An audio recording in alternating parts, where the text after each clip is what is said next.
oyingxenye yalemashi uthi amaphoyisa kumele asebenze ngokuzikhandla kubanjwe abenzi bobubi. Sizothi phansi ngokuhlukunyezwa kwabantu abangomama nabantwana. Dizile uzomela uzothi lizwilinye uba amapolisa mawanyusa ikawusi, makabanjwe umuntu angabanjwa namhlanje aphume kusasa, makabanjwe umuntu afele pha ejele. Phansi ngokuhlukunyezwa kwabantu abangomama.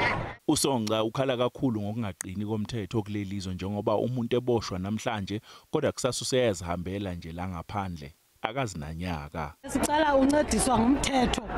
Sicela uncediswa ngumthetho ababantu babayeke uphuma ejele, babayeke uvalelwa namhlanje baphume kusasa. Sicela urhulumente insebenziswano kuye.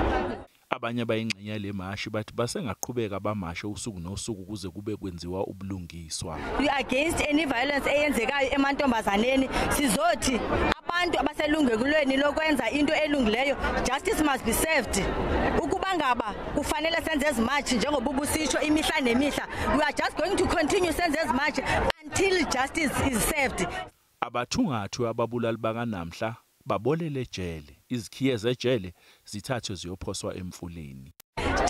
System yethu yase South Africa sicela isebenze, sicela bonke abantu abahlukumeza amantombazana, bonke abantu abahlukumeza ama-women out there, sicela ijustice iseve. Justice must be served ebantwini bonke babanjwe uba kufanele babe ngapha kwezitshixo, bahlale phansi zithathwe izitshixo ziyolahla eMthatha River.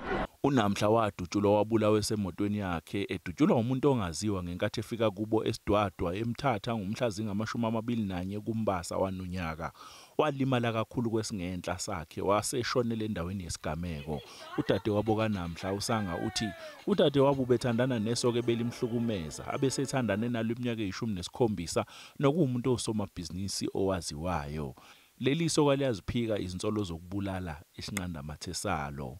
Ngingukhalvin Dludla kwizindaba zeSABC.